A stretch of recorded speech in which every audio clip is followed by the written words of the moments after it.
Hoje vamos resumir um filme de drama, guerra e suspense chamado Nápola de 2004. As Nápolas, Nationalpolitische Lehranstalten, eram escolas de elite na Alemanha nazista, criadas para formar futuros líderes do regime. Fundadas em 1933, essas academias combinavam educação acadêmica rígida com intenso treinamento físico e ideológico. O currículo focava em inculcar valores nacionalistas, disciplina militar e lealdade ao partido nazista. Os alunos, geralmente meninos de famílias selecionadas, passavam por uma rigorosa seleção e eram preparados para se tornarem oficiais, políticos ou líderes influentes no Terceiro Reich. A história se passa no final do verão de 1942, em Berlim. Friedrich Weimer, um adolescente de 17 anos, passa seus dias trabalhando nas caldeiras de uma pequena loja antes de seguir para o ginásio local, onde treina boxe. Ele está se preparando para um desafio importante, uma luta contra um representante das Nápolas, academias de formação de elite político-nacionalista, que moldam os futuros líderes da Alemanha. Ele vai para a academia de bicicleta, e no caminho, o cenário de caos pelas ruas são impossíveis de ignorar. No vestiário, onde se prepara, entram alunos da Nápola. Um deles provoca Friedrich e seus amigos, mas a briga não acontece porque o treinador intervém. Os visitantes saem, e Friedrich é levado ao ringue para representar o ginásio na luta. O adversário de Friedrich é justamente o provocador da elite. Eles trocam golpes enquanto os gritos entusiasmados da plateia invadem o espaço. Friedrich se defende a maior parte do tempo, mas realiza contra-ataques precisos. Em um desses golpes, o adversário fica atordoado e se apoia nas cordas, mas Friedrich hesita em finalizar a luta. O aluno da elite aproveita o momento, recupera-se e nocauteia Friedrich.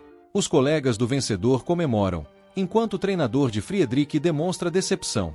Após a luta, Friedrich está recebendo tratamento para os ferimentos quando Heinrich Vogler, professor de outra Nápola, entra. Ele observou a performance do garoto, viu seu potencial e o convida para se juntar à escola do Führer. Para isso, Friedrich precisa se inscrever e passar nos exames de admissão. No dia seguinte, ele vai até o endereço indicado e realiza testes médicos para comprovar a pureza ariana, medição do crânio, comparação da cor dos olhos e cabelos, além de testes físicos. Ao voltar para casa, Friedrich conta aos pais que foi aceito na Nápola. O pai desaprova, insistindo que o filho deveria se tornar um trabalhador honesto em vez de cooperar com o regime. Durante a noite, Friedrich foge de casa, deixando um bilhete. Ele pega carona em um caminhão em direção ao castelo de Allenstein. Pela manhã, os pais encontram a carta, onde o filho admite ter falsificado a assinatura do pai para conseguir a vaga na escola de elite. O pai, em um ataque de fúria, desce as escadas em direção à garagem, apenas para descontar sua raiva na coitada da bicicleta que não tinha nada a ver. Sua mãe, neste momento, também lê a carta e não consegue se conter. Chegando ao castelo, Friedrich caminha até os portões. Lá dentro, vê muitos alunos em uniforme e pais que levaram seus filhos para o início do ano letivo. Ele entra no pátio, sentindo-se como Harry Potter ao chegar a Hogwarts pela primeira vez. Vogler o recebe, e Friedrich confessa ter falsificado a assinatura. Apesar de a escola condenar mentiras, ao menos oficialmente, o professor decide ignorar o incidente. Vogler leva Friedrich para receber o uniforme, explicando que é raro aceitar alunos de sua idade, mas que ele intercedeu a seu favor. Friedrich é apresentado a um colega que o conduz até o quarto e explica as regras. A introdução é interrompida pela convocação para o discurso do diretor. Depois de se trocar, Friedrich vai ao salão principal. Lá não há seleção por casas como em Hogwarts. Em vez disso, o diretor discursa sobre igualdade entre os alunos, independentemente da origem, e sobre o futuro deles como líderes da nação. Friedrich sente o peso do momento e, inspirado, faz a saudação nazista com os outros alunos, que depois entoam o hino. À noite, o monitor obriga Friedrich a fazer flexões e bagunça suas coisas. Vogler aparece e cancela a punição, mostrando favoritismo. Incapaz de dormir, Friedrich vê pela janela a chegada de um novo aluno, que será seu colega de quarto. Na manhã seguinte, o recém-chegado ajuda Friedrich a arrumar a cama. Ele se chama Albrecht. O monitor pensa em repreender Friedrich por ser lento, mas ao ver Albrecht, desiste. Durante a aula de educação física, o professor descobre que um aluno chamado Siegfried urinou na cama novamente. Como punição, ele obriga o garoto a trazer o colchão, tirar as calças e urinar nele na frente dos colegas. A turma só pode parar os exercícios quando ele cumprir a ordem. Quando Siegfried finalmente obedece, o professor manda todos agradecê-lo ironicamente. No almoço, o diretor apresenta Albrecht como filho do Gauleiterstein. Os dias seguem com aulas sobre ideologia do Führer, literatura, história, manutenção de armas e práticas de tiro. Um pastor aparece ocasionalmente para dar notícias de mortes de familiares dos alunos. Finalmente, Vogler convida Friedrich para o treino de boxe, o principal motivo de sua entrada na Nápola. O professor explica que a Lensten era campeã entre as academias político-nacionalistas, mas perdeu o título nos últimos anos. Em uma foto, Friedrich vê Vogler derrotado e abatido, reforçando a importância da vitória. A próxima competição está prevista para o inverno, e Friedrich precisa ser treinado até lá. Ao sair do ginásio, o adolescente vê Siegfried. Ele está parado no pátio, segurando o colchão encharcado de urina sobre a cabeça. Friedrich descobre que Albrecht trabalha no jornal escolar. Ele gosta de escrever. No entanto, os pais não valorizam seu talento, o que o entristece. Ele faz uma analogia. Friedrich recebeu um troféu, mas ninguém quis ver como ele lutou. Para apoiar o colega, o boxeador concorda em ler as redações de Albrecht e dar sua opinião. Logo acontece a primeira competição de boxe entre as academias. A luta segue até o nocaute. Friedrich luta com sua tática favorita, defesa fechada, com raros contra-ataques bem-sucedidos. Após uma série de golpes recebidos, ele consegue atacar e surpreender o oponente. O adversário cai sobre as cordas, e Vogler grita para Friedrich terminar a luta. Hesitando por um momento, Friedrich acerta um golpe brutal, nocauteando o oponente. Essa brutalidade surpreende Albrecht, que não compartilha o entusiasmo dos torcedores. Após a luta, o diretor agradece pessoalmente ao atleta, expressando a esperança de que ele continue trazendo vitórias para a academia. Já Albrecht pergunta se Friedrich não sentiu pena de finalizar o adversário derrotado.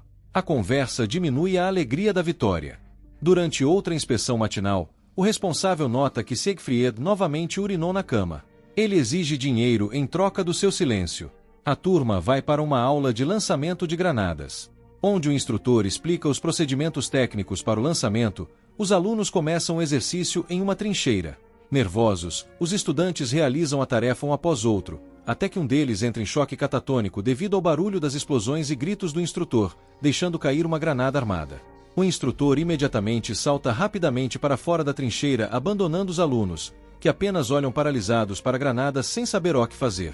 Com apenas alguns segundos para a explosão, Siegfried cobre a granada com o corpo em um ato heróico, salvando os colegas. Seus restos ensanguentados se espalham pelo rosto dos colegas. No funeral de Siegfried, o Gauleiter faz um discurso que se transforma em propaganda política. No final, ele pessoalmente prega uma medalha no caixão do falecido.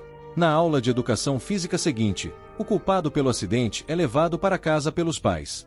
O instrutor, que abandonou os alunos em perigo, exibe seus músculos e desafia Friedrich a golpeá-lo.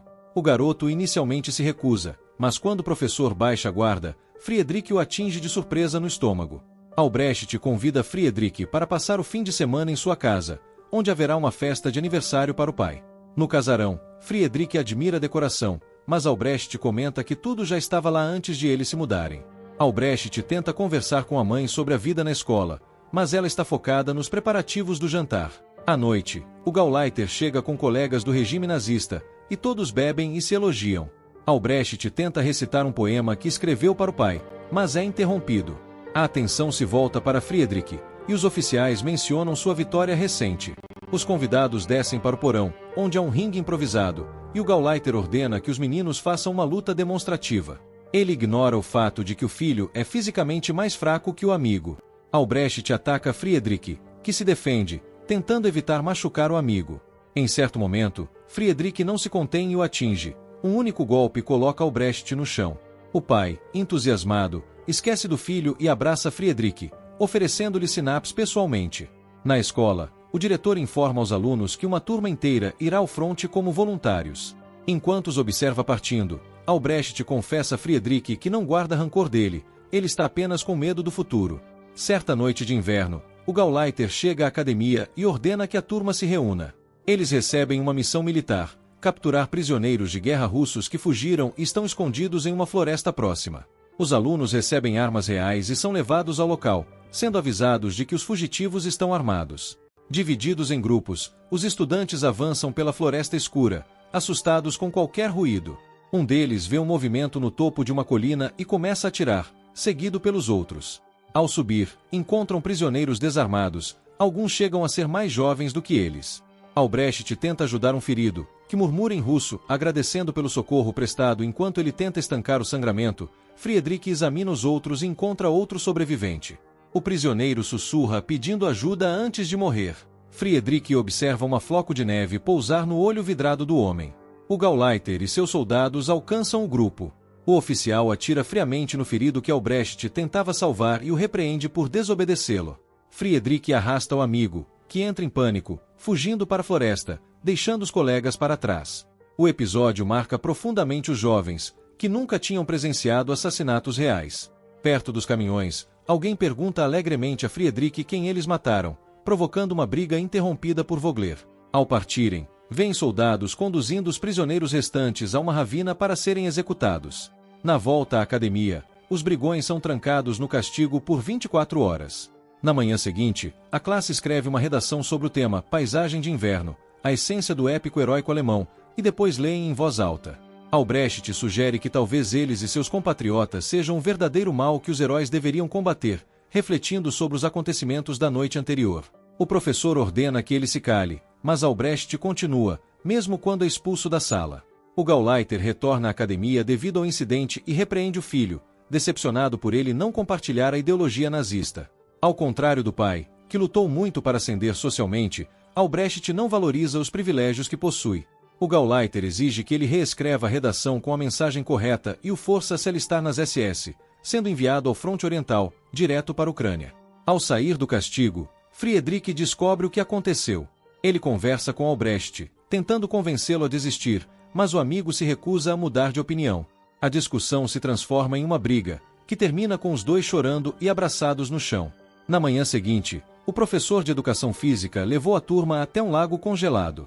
Ali, esperava uma nova prova de resistência. O desafio era implacável. Os alunos teriam que mergulhar em um buraco no gelo, nadar por alguns metros na água gelada e sair por outro buraco. O primeiro a se lançar foi um estudante que se preparou com uma corda. Seu objetivo era de preparar o caminho para os próximos. Os alunos olhavam apavorados, e o medo estava estampado em seus rostos. Quando foi a vez de Friedrich, ele mergulhou com determinação, saindo rapidamente do gelo.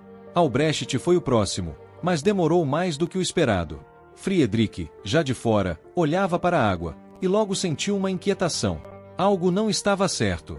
Ele retirou a neve do gelo e, sob a camada transparente, viu o rosto pálido de Albrecht, imóvel no fundo. Albrecht havia parado no meio do caminho, sem forças para seguir. Friedrich, desesperado, tentou quebrar o gelo com a picareta, mas falhou. Tudo o que podia fazer era observar enquanto seu amigo, tocando gelo em despedida, afundava lentamente nas águas congeladas. Quando Gauleiter soube da desistência do seu filho, seus olhos não mostraram mais que desprezo. Muito fraco, ele murmurou, sem nem mesmo levantar a cabeça. Friedrich tentou escrever um obituário para o jornal da escola, uma tentativa de prestar homenagem ao amigo, mas o diretor o impediu. Não há espaço para homenagens a covardes, foi a resposta. O diretor ainda mencionou que os pais de Albrecht culpavam Friedrich por má influência, mas, para o diretor, o jovem boxeador representava a verdadeira honra da academia. O grande dia da luta final pelo troféu chegou. Vogler, com aquele olhar sério e voz firme, se aproxima de Friedrich. Você não pode fraquejar agora, o seu futuro está em jogo, entende? Ele diz, como se cada palavra fosse uma ordem. Com um misto de raiva e concentração, Friedrich avança para o ringue, onde o espera um adversário conhecido. A luta começa com toda a força. O som ensurdecedor da multidão ecoa por todo o ginásio enquanto os dois trocam socos. A maioria dos golpes de Friedrich são bem bloqueados, mas alguns atingem sua cabeça, fazendo-o vacilar por um instante. O momento decisivo surge quando ele consegue finalmente acertar um golpe certeiro, derrubando o oponente. O árbitro começa a contagem, e a plateia vai ao delírio, gritando para que ele termine a luta de uma vez. Friedrich olha para a plateia, e não são apenas seus colegas de classe que estão ali, mas também oficiais importantes, incluindo Gauleiter, que observa com um sorriso satisfeito no rosto. Ele vê o que quer, mas algo dentro de Friedrich muda. Ele baixa os braços, perdido em seus próprios pensamentos. Seu adversário se levanta rapidamente e, sem misericórdia, atinge seu rosto com um soco forte. Friedrich não tenta se defender. Ele aceita os golpes, sem revidar. Após alguns segundos, ele cai, e o silêncio toma conta da multidão, como um impacto imenso e inesperado, comparável a um ataque de Katyusha. No dia seguinte, O professor o leva até o diretor da academia. Friedrich é forçado a tirar sua roupa de combate e conduzido a um quarto onde estão suas roupas antigas, aquelas que ele usava antes de entrar para a academia. Ele se veste rapidamente, sem dizer uma palavra, e é escoltado até o portão. Olha uma última vez para os colegas, mas nenhum deles se despede. Vogler, com um olhar de decepção, também se mantém em silêncio. Friedrich dá uma última olhada para o castelo antes de sair, sendo envolvido pela cortina de neve que cai suavemente. O filme termina com uma nota histórica. Até 1945, a Alemanha contava com cerca de 40 academias nacional-patrióticas na Alemanha, com mais de 15 mil jovens. Quando a derrota nazista se tornou inevitável, o governo recrutou esses jovens para a linha de frente da defesa. Metade deles não sobreviveu. Não deixe de curtir e se inscrever para se manterem atualizados. Deixe sua opinião nos comentários e até o próximo vídeo.